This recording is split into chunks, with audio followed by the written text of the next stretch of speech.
नमस्कार, 100% समाचारमा स्वागत छ। म प्रतिमा। सुरु गरौं 100% समाचार। प्रतिनिधि सभा बैठक कार्तिक 11 गते मात्रै बस्ने। कार्तिक 9 गते बोलाइएको बैठक विशेष कारणवश स्थगित। दशैं बिदा हुनुअघि स्थगित भएको बैठक कार्तिक 9 गतेका लागि बोलाइएको थियो। प्रमुख प्रतिपक्षी दल नेकपा एमालेको पालिका अधिवेशन भएकाले कार्तिक 11 गते सारिएको संसद सचिवालयद्वारा जानकारी। प्रधानमन्त्री शेरबहादुर देउवाद्वारा बाढी पहिरो प्रभावितको उद्धार गर्न गृहमन्त्री बालकृष्ण खाँडलाई निर्देशन। बाढी पहिरो र डुबानबाट प्रभावितलाई तत्काल उद्धार र राहतको व्यवस्था गर्न निर्देशन। 3 दिनदेखि देशका विभिन्न क्षेत्रमा लगातार भइरहेको छ वर्षा। कञ्चनपुरको भीमदत्त नगरपालिकामा 200 परिवार विस्थापित। त्यस्तै कैलालीका विभिन्न स्थानका 100 परिवार विस्थापित। महाकाली नदीमा पानीको सतह खतराभन्दा माथि पुगेको स्थानीय प्रशासनद्वारा जानकारी।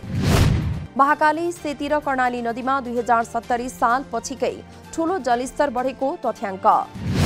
सेती नदीमा बाढीको सतह अत्यधिक बढेपछि अछाम र बाजुरा जोड्ने मोटरेबल पुलबाट आवतजावत गर्न रोक। बाढीको सतहले पुल छोएपछि सो पुल भएर आउजाउ गर्न रोक लगाइएको जानकारी।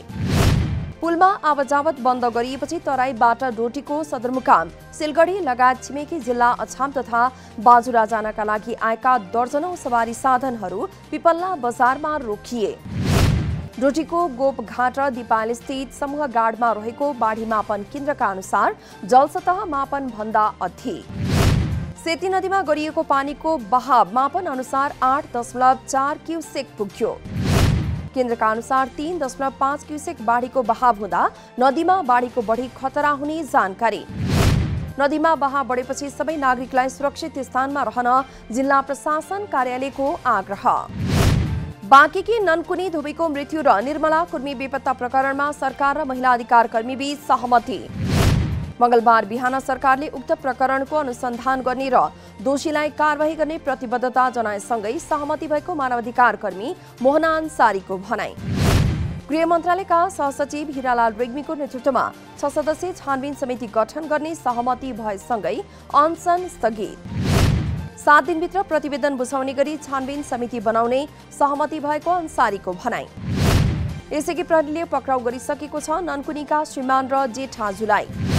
निर्मला कुर्मीको अपहरण, शरीर बन्धक बनाई बेपत्ता पारिएको विषयका दोषीलाई समेत पक्राउ गरी कारबाही गर्नुपर्ने पीडितको माग। दोषी देखिएकालाई कारबाही गर्ने र पीडितको मागप्रति सकारात्मक रहेको सरकारी अधिकारीहरूको भनाई। नेपालगञ्जको 2 महिला हिंसाको घटनामा प्रहरीको अनुसन्धानमा असन्तुष्टि जनाउँदै नेपालगञ्जका पीडित परिवार काठमाडौँमा दिइरहेका थिए धरना। सत्ता साझेदार दल नेकपा माओवादी केन्द्रको स्थायी कमिटी बैठकद्वारा सम्मेलनको तालिकामा हेरफेर। मंगलबार पार्टी कार्यालय पेरिसटाडामा बसेको पार्टीको स्थायी कमिटीको बैठकद्वारा सम्मेलनको तालिकामा हेरफेर गरिएको जानकारी। पार्टी सदस्यता नवीकरणका लागि कार्तिक 25 गतेसम्म म्याद थप गर्ने निर्णय। टोल सम्मेलन कार्तिक 27 गतेसम्म, वडा सम्मेलन मङ्सिर 4 गतेसम्म र पालिका सम्मेलन मङ्सिर 11 गतेसम्म गर्ने गरी म्याद थप। त्यस्तै प्रदेश सम्मेलन मङ्सिर 25 गतेसम्म गर्ने गरी म्याद थप गरेको जानकारी। 149 जनाको सल्लाहकार समिति बनाउने बैठकको निर्णय। 79 सदस्यीय ज्येष्ठ कम्युनिस्ट मञ्च गठन गरेको जानकारी।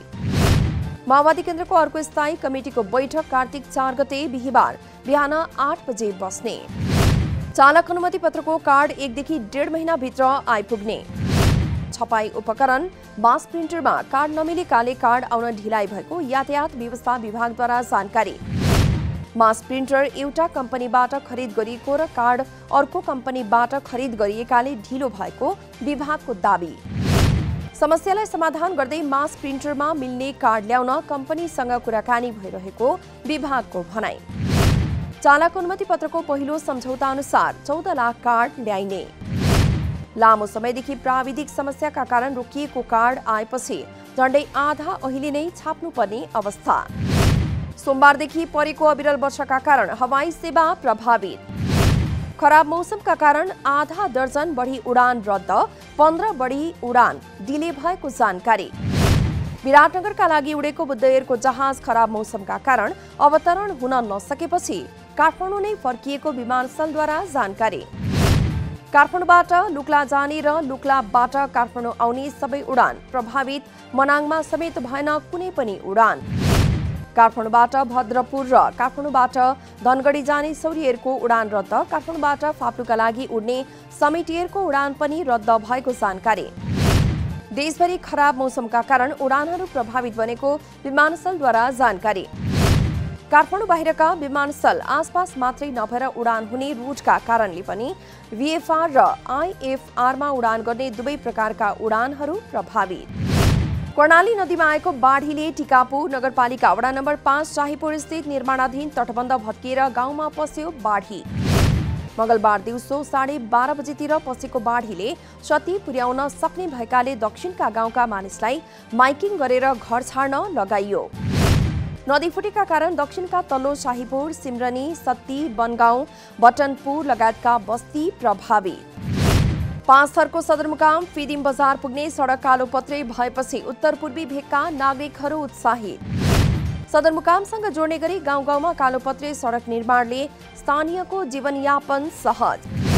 कालोपत्रे सडक निर्माणपछि सवारी साधन सञ्चालन गर्न सहज। खाद्य सामग्रीहरू ओसार पसार गर्न सहज भएपछि स्थानीयहरू खुसी। फिदिम नगरपालिका वडा नम्बर 11 को तृतीयबाट वडा नम्बर 10 थाङनापा हुँदै मगरचेपा याङनाम पुग्ने 5 किलोमिटर कालोपत्रे सडक भइरहेको छ निर्माण। पहिलो खण्डमा 1500 मिटर कालोपत्रे सडक धमाधम निर्माण हुँदै। संघीय सरकार र फिदिम नगरपालिकाको लगानीमा पहिलो प्याकेजमा 1,42,49,000 रकमको लागतमा 5 मिटर चौडाई सडक निर्माण। कोरोना महामारीले निर्माण ठप्प हुँदा सडक नबनेर जोखिम यात्रा गर्नुपर्ने बाध्यताको भएको छ अन्त्य। निर्माण सम्पन्न गर्ने अवधि सकिएर म्याद थप गरेपछि कामले पाएको छ गति। सडकलाई फालेलुङ गाउँपालिका हुँदै भारतको दार्जिलिङ जोड्ने 3 सिमाना पुर्याउने गाउँपालिकाको लक्ष्य। सडक बनेपछि यस भेगमा उत्पादन हुने कृषिजन्य वस्तु निकासीले त्यस भेगका नागरिकको आर्थिक अवस्थामा सुधार आउने अपेक्षा। पाँचथरको फिदिम बजारमा रहेको सिटी हल अलपत्र। सिटी हल साँघुरो भएको भन्दै फराकिलो बनाउने भन्दै भत्काएर पुनः निर्माण थालिएको 2 वर्ष भन्दा बढी भइसक्दा समेत बन्न नसक्दा समस्या। 15 महिनामा सम्पन्न गर्ने लक्ष्य लिएर निर्माण थालिएको सिटी हल निर्माण पूरा नहुँदा परेको छ अलपत्र।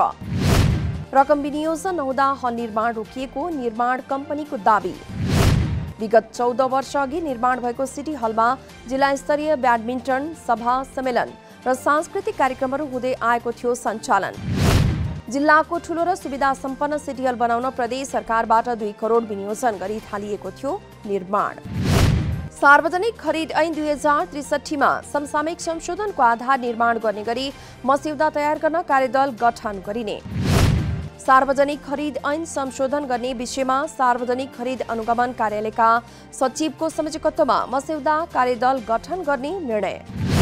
कार्यदलमा प्रधानमन्त्री कार्यालय, अर्थ, कानून, भौतिक पूर्वाधार, शहरी विकास, ऊर्जा, वनभूमि व्यवस्था मन्त्रालय लगायतका प्रतिनिधिहरू सदस्य रहने। विभिन्न निकाय तथा विज्ञहरूबाट प्राप्त सुझावहरूको अध्ययन गरी 15 दिनभित्र मस्यौदा पेश गर्ने। प्रस्तावित व्यवस्था बमोजिम सार्वजनिक निर्माणका लागि बोलपत्र पेश गर्ने साबिकको समय घटाउने गरिएको छ प्रस्ताव। अन्तर्राष्ट्रिय स्तरको बोलपत्रको हकमा 10 दिन घटाएर 35 दिन तथा राष्ट्रिय स्तरको बोलपत्रको हकमा 9 दिन घटाएर 21 दिन प्रस्ताव गरियो। सरकारद्वारा चालू आर्थिक वर्ष 2078-79 को तेस्रो महिना अर्थात् असोजमा 1,44 अर्ब रुपैयाँ खर्च। चालू आर्थिक वर्षको पहिलो 2 महिनामा 89 अर्ब रुपैयाँ मात्र खर्च गरेको सरकारले असोज महिनामा भने झण्डै 1.5 खर्ब रुपैयाँ गरेको छ खर्च। पहिलो त्रैमासमा सरकारले 2,34 अर्ब रुपैयाँ खर्च गरेको महालेखा नियन्त्रक कार्यालयद्वारा जानकारी। पुँजीगत खर्चको भुक्तानी हुँदै गएको तथा चाडबाड लक्षित खर्च बढेका कारण असोज महिनामा धेरै बजेट खर्च भएको महालेखा नियन्त्रक कार्यालयद्वारा उल्लेख। गत आर्थिक वर्षको सोही अवधिमा भने सरकारले 2 खर्ब 1 अर्ब रुपैयाँ बजेट गरेको थियो खर्च। सरकारले गत वर्षभन्दा धेरै कुल बजेट खर्च गरे पनि पुँजीगत खर्चमा आयो कमी। गत वर्ष पहिलो त्रैमासमा 15 अर्ब 5 करोड रुपैयाँ पुँजीगत खर्च गरेकोमा चालू वर्षमा 14 अर्ब 88 करोड रुपैयाँ मात्रै भएको छ खर्च। शेयर बजार परिसूचक नेप्से घट्ने क्रमले मंगलबार पनि पायो निरन्तरता। सोमबार 2.62% घटेको बजार मंगलबार 2.99% घटेर 2510.73 बिन्दुमा। मंगलबार कारोबारमा आएका 221 वटा धितोपत्रको 95,72,016 किता शेयर 3 अर्ब 77 करोड बराबरको भयो खरिद बिक्री। कुल कारोबारमा आएका धितोपत्रमध्ये महुली सामुदायिक लघुवित्त र मानुषी लघुवित्तको शेयर मूल्य सर्वाधिक बढ्यो। इराकको राजधानी बगदादमा सन् 2016 मा भएको आत्मघाती बम विस्फोटको योजनाकार पक्राउ। इराकी प्रधानमन्त्री मुस्तफा अल कादिमीले उक्त विस्फोटका योजनाकार इस्लामी कट्टरपन्थी गजवान अल जावेबलाई देशबाहिर गुप्तचर परिचालन गरेर समातिएको जानकारी। उक्त विस्फोटमा परि 300 जनाको भएको थियो मृत्यु। बगदादको कराडा जिल्लामा भएको सो आक्रमण सन् 2003 मा भएको अमेरिकी आक्रमणपछिको सबैभन्दा घातक भएको जानकारी।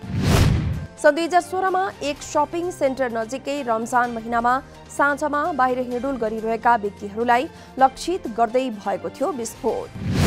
चीनद्वारा परमाणु क्षमतायुक्त हाइपरसोनिक मिसाइल परीक्षण नगरेको दाबी। केही महिना पहिले चीनले परमाणु क्षमतायुक्त मिसाइल परीक्षण गरेको दाबी सहितको खबर भएको थियो सार्वजनिक। जुलाईमा अन्तरिक्ष यानको नियमित जाँच गरिएको र आफूले हाइपरसोनिक मिसाइल नभई अन्तरिक्ष यानको नियमित परीक्षण गरेको चीनको विदेश मन्त्रालयको तर्क। पुनः प्रयोग गर्न सकिने अन्तरिक्ष प्रविधिहरूबारे थाहा पाउनका लागि परीक्षण गरिएको जानकारी। कोरोना भाइरस विरुद्धको खोप लगाउन अस्वीकार गरेपछि अमेरिकन फुटबल प्रशिक्षक निक रोनोभिच बर्खास्त। खोप लगाउन अस्वीकार गरेपछि वाशिंगटन स्टेट युनिभर्सिटीले प्रशिक्षक निकलाई गरेको हो बर्खास्त। कोभिडको खोप नलगाएपछि युनिभर्सिटीले सर्वाधिक तलब खाँदै आएका प्रशिक्षक निकलाई बर्खास्त गरेको खुलासा। आईसीसी T20 विश्वकप क्रिकेटमा श्रीलङ्काको विजयी सुरुवात। आबुधाबीमा सोमबार राति नामिबियालाई 7 विकेटले पराजित गर्दै श्रीलङ्काले गरेको हो सुखद सुरुवात। नामिबियाले दिएको 67 रनको लक्ष्य श्रीलङ्काले 13 ओभर 3 बलमा 3 विकेट गुमाएर गरेको थियो पुरा। यसअघि पहिले ब्याटिङ गरेको नामिबियाले 19 ओभर 3 बलमा अल आउट हुँदै बनाएको थियो 96 रन। हवस् 100% समाचार अहिलेलाई यति नै। नमस्कार।